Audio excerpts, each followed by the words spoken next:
Merci de nous avoir suivis tout au long de cette 3e saison du podcast Pavillon Noir.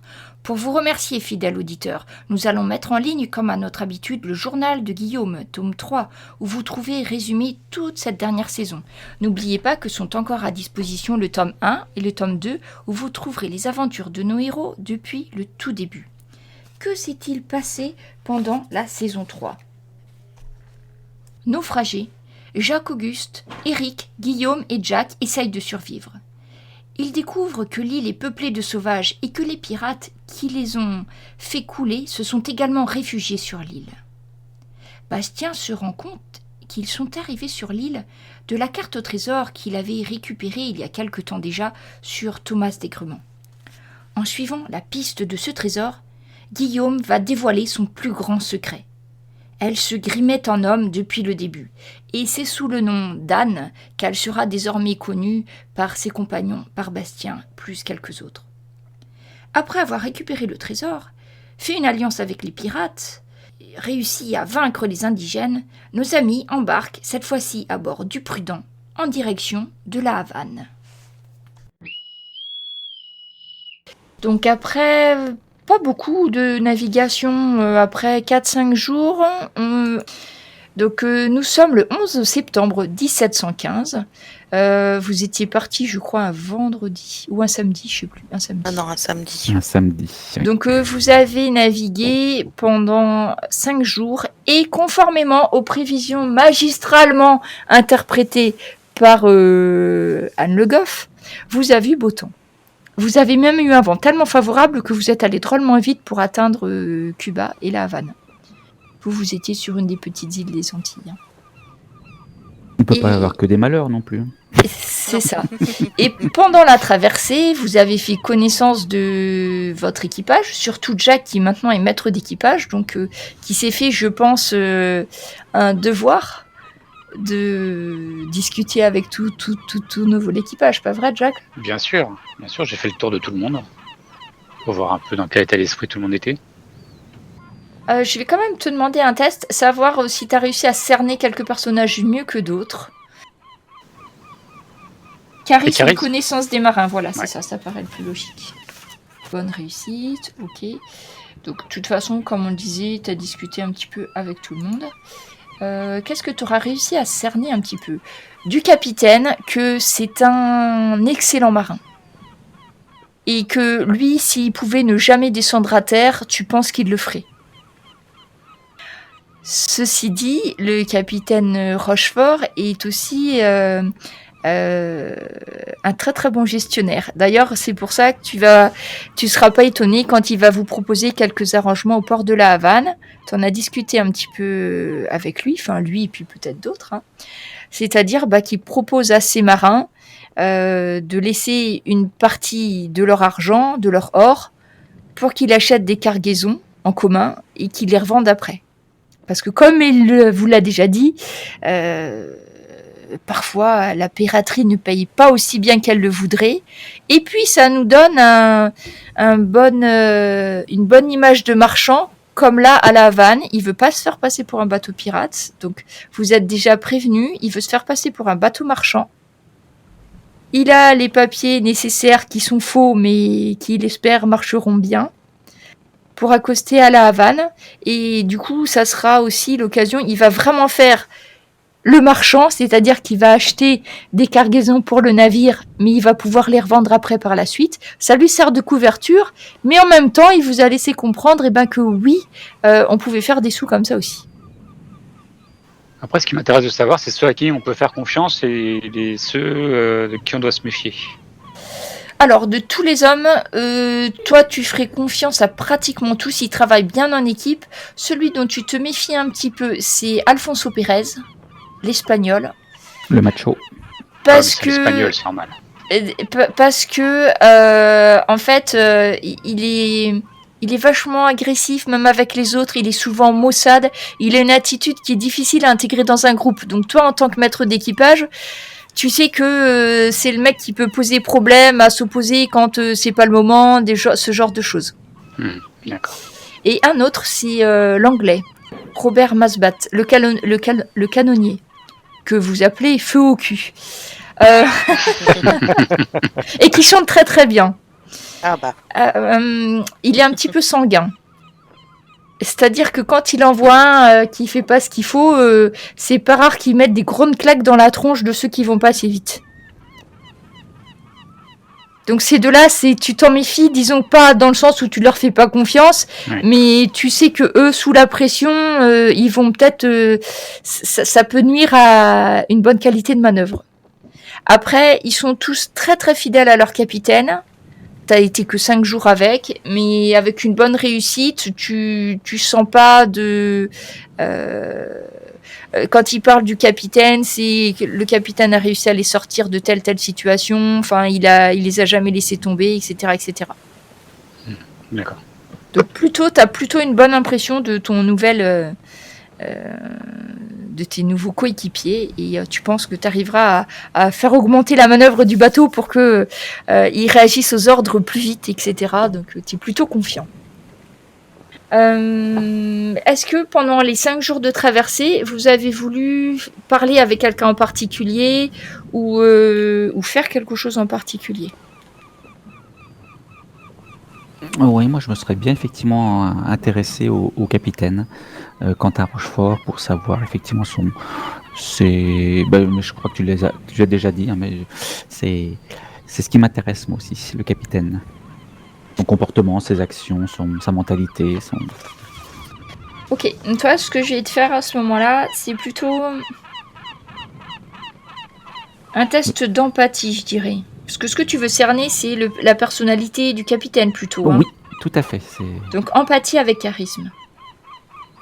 Parce que Jack, lui, c'était plutôt son boulot. D'ailleurs, n'oubliez pas, maintenant que vous avez des postes à responsabilité pour certains, vous pouvez utiliser à la place de votre compétence principale, vous pouvez utiliser votre compétence de métier. On en avait parlé un peu la dernière fois. Par exemple, à la place de charisme, tu pourrais utiliser, donc je pensais à Jack, ta capacité de maître d'équipage. Ok. Donc Jacques Auguste, qui fait également une bonne réussite, pour t'être fait proposer une ou deux parties d'échecs par le capitaine Rochefort, tu en as déduit que c'était un excellent tacticien. D'ailleurs, pas une seule fois tu n'as réussi à gagner. Mm-hmm. Et tu as pu discuter, c'est un homme cultivé, il a des livres sur son bateau, certains livres de philosophie, et des auteurs qui sont pas spécialement faciles à lire, et tu vois que c'est un homme cultivé, donc sous ses airs de capitaine un peu gros dur, tout ça, qui dirige ses hommes, tu t'es aperçu qu'en fait son passé, il devait avoir une certaine éducation, peut-être qu'il se rapprochait un peu de la tienne, peut-être un peu aristocrate, parce qu'en dehors du fait qu'il sache très très bien lire, il s'intéresse aussi également à la musique un petit peu. Mm-hmm. Et justement, à propos de son passé, est-ce que j'ai réussi à en apprendre ? Avec une bonne réussite, ce que tu as réussi à savoir, c'est que c'est un fils cadet d'une famille qui était sûrement de la petite noblesse. Et que ne trouvant pas trop sa place dans sa famille, etc., il a décidé d'aller dans les colonies. Et puis, ça lui a pas plu d'être propriétaire terrien. Il est décidément voué à la mer. Et puis, du coup, très, très vite, parce qu'il avait qu'une vingtaine d'années quand il est parti en mer, c'est un homme qui ne peut pas vivre sur Terre. Il fera des escales parce que de temps en temps, on est bien obligé. Mais son grand amour, c'est la mer et son bateau.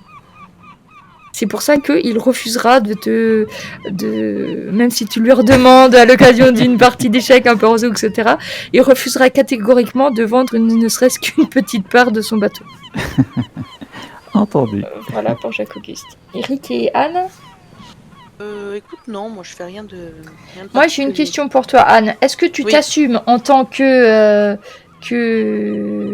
marin femme dans le bateau, ou est-ce que tu continues à t'habiller comme l'ancien Guillaume que tu étais ?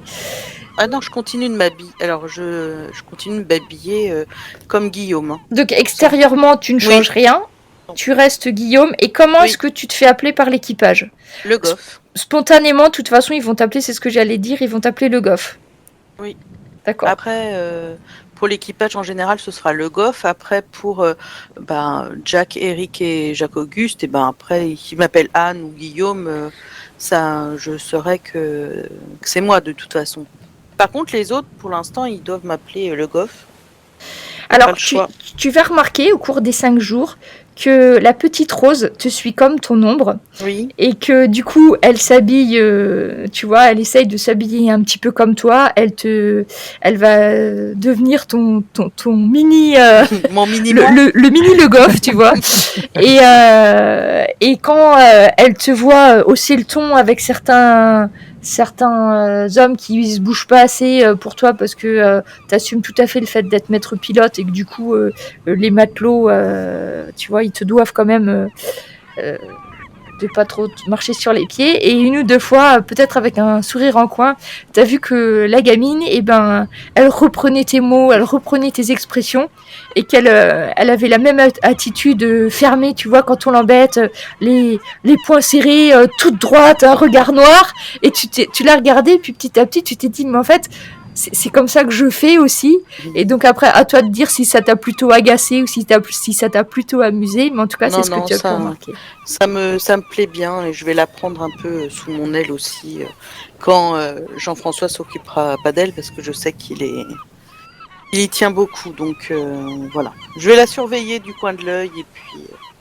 Après, au niveau des compétences, Rose se débrouille très très bien en tant que gabier quand il faut monter dans les cordages, tout ça. Par contre, effectivement, pour tout ce qui est de force, vu que c'est pas quand même une force de la nature, et les hommes ils vont pas en jouer. C'est vrai qu'il y a des travaux de force, par exemple quand il s'agit de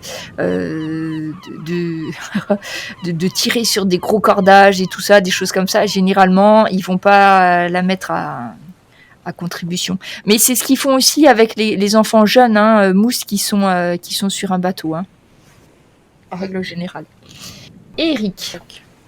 Moi, je pense que pendant le voyage, j'ai essayé d'en apprendre un peu plus et de discuter un peu plus avec tous les gabiers, tous les membres d'équipage les matelots, ceux que je connaissais pas trop, quoi. Un peu le Antoine Couturier là, le Masbat là qui a l'air un petit peu foufou là, le canonnier là, Jacques Hérault qui a l'air je discute un petit peu avec eux. Je te demande de me faire comme tu fais charisme et connaissance des marins.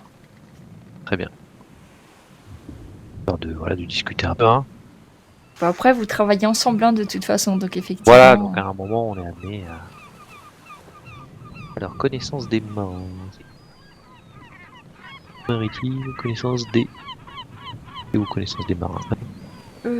C'est dans compétences sociales.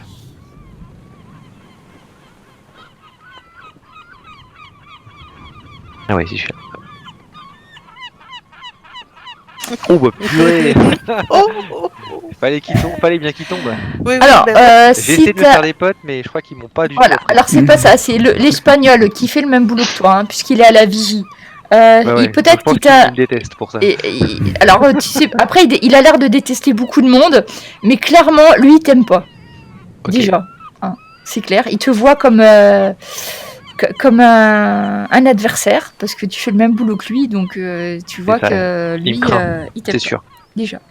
Après, Antoine Couturier, en fait, c'est un bon gars. Il est toujours à avoir une petite blague qui vole très très bas, choses comme ça. Mais bon, après, t'as pas vraiment discuté avec lui. Enfin, ils t'ont pas parlé ni de leur passé, ni quoi que ce soit. Et tu me disais par rapport au canonnier. Oui, bon. Alors, le canonnier, à part que son surnom, c'est Gueule Noire. Bah ouais, justement... C'est intéressant comme surnom. T'as juste réussi à savoir d'où venait son ordre. C'est parce qu'en fait, quand il se met en colère, il fait autant de bruit qu'un canon. D'où le surnom. C'est quand il gueule ses ordres. Donc c'est comme la gueule noire du canon. Donc son surnom, c'est Gueule Noire à cause de ça. Voilà. Et Robert Masbat, son surnom, c'est Feu au cul. Mais là, t'as pas réussi à savoir pourquoi. J'ai pas réussi à savoir.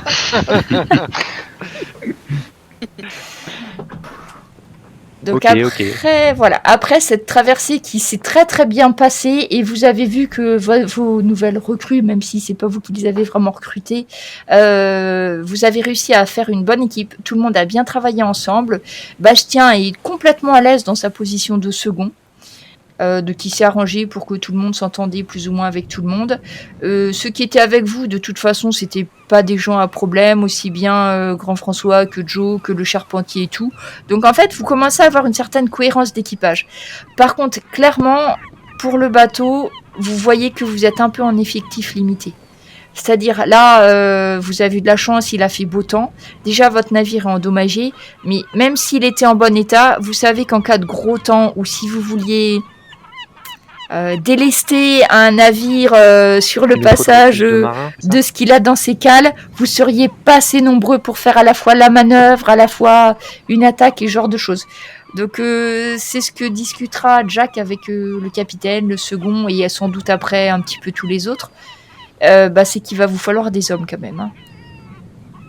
Finalement, oui, vous avez plus de très bons marins, mais ce qui vous manquerait, c'est un petit peu de main-d'œuvre. De chair à canon, comme on dit vulgairement. Mais oui, oui, on va recruter au port. Ça vous manquera un peu. Donc, ce sera un petit peu le travail de Jack, hein, parce que ça fait partie de ton boulot. Il va peut-être falloir recruter un petit peu du monde. Mais des gens fiables, attention. Alors, avant de débarquer... On va met les tavernes, les gars. C'est sûr qu'on va trouver des gens fiables dans les tavernes. Tu m'étonnes. Vas-y, très tôt le matin. Enfin, je sais même pas à quelle heure faut se présenter. Alors, par contre, comme vous a expliqué le capitaine, donc ça, il vous l'a dit à tous, vous étiez tous regroupés et tout, que vous allez vous faire passer pour un navire marchand. Parce qu'en principe, le gouverneur Torres, qui est un vieux monsieur de 90 ans, du moins c'était lui la dernière fois qu'il est allé à La Havane, généralement, il pose pas de problème. Mais c'est quand même des Espagnols. Et que vous êtes pas trop espagnol quand même. Donc pour pas trop se faire remarquer, pas trop d'éclat, et parce qu'il tient vraiment à ce que son bateau soit réparé, nettoyé, etc. dans les meilleures conditions, il vous demande à tous de pas faire d'esclandre dans les ports, dans les tavernes. Bien sûr, vous pouvez aller voir les filles, aller boire un coup, ça y a pas de problème, mais de rester discret sur la nature de vos activités. Donc vous êtes des marchands, et là vous avez les cales vides parce que vous avez fait naufrage. Donc ça, il dit ça, on peut en parler, du naufrage, etc. On s'est fait attaquer par un bateau corsaire, on a réussi à s'enfuir, on s'est échoué sur une île, on sait pas très bien où aller, etc. Et puis finalement, grâce à notre maître pilote, on a réussi à retrouver le chemin de La Havane. Ça, c'est la version que vous allez donner. Alors... Par contre, donc vous arrivez vers la côte de Cuba, le temps est dégagé, le vent est favorable, et vous commencez à voir l'entrée du port de La Havane. C'est un port qui est très très bien défendu. Donc déjà, au niveau militaire, il y a tout de même 2 très imposantes forteresses qui encadrent l'entrée du port. Le Castillo de los Tres Reyes del Moro et le Castillo de San Salvador de la Punta, au sud. Entre les deux, il y a une chaîne. Quand vous arrivez de jour, la chaîne est baissée, donc vous pouvez passer, ce qui est le cas aujourd'hui. Par contre, si vous arrivez après le coup de canon de la nuit, la chaîne est relevée. Et chaque maillon, un maillon de chaîne, c'est gros comme 3 hommes quand même. Hein. Enfin, vous voyez, ça arrête vraiment les bateaux. Hein. C'est aussi pour ça que être discret, c'est bien. Parce que si jamais il y a un gros souci, il faut savoir que empêcher un bateau de partir, ils peuvent. Du coup, oui, c'est surtout ça en fait. Empêcher d'accoster, à mon avis, on peut toujours accoster ailleurs. Donc, essayez de passer pour des marchands. Si vous avez des vêtements qui vous font plus marchands, si vous en avez pas, n'hésitez pas à vous en procurer très vite. Et voilà. Donc après, au niveau des noms, il va pas spécialement changer les noms parce que lui, il est pas très connu. Il est pas très recherché, ça sera plus juste. Mais s'il y en a d'entre vous qui étaient recherchés ou autres, éventuellement, ne pas donner son nom, c'est une bonne idée. Hein. Vous êtes recherché, mais... Oui, j'ai eu des gros soucis avec les Espagnols. Allons donc. C'est bon de nous en parler, là. C'est pas comme si on avait le choix non plus. Hein. Oui. Gros comment les soucis? Ah bah je pense qu'ils doivent avoir ma photo Ah, à la commanderie là. ah ouais, Ah oui. Ah oui, quand même.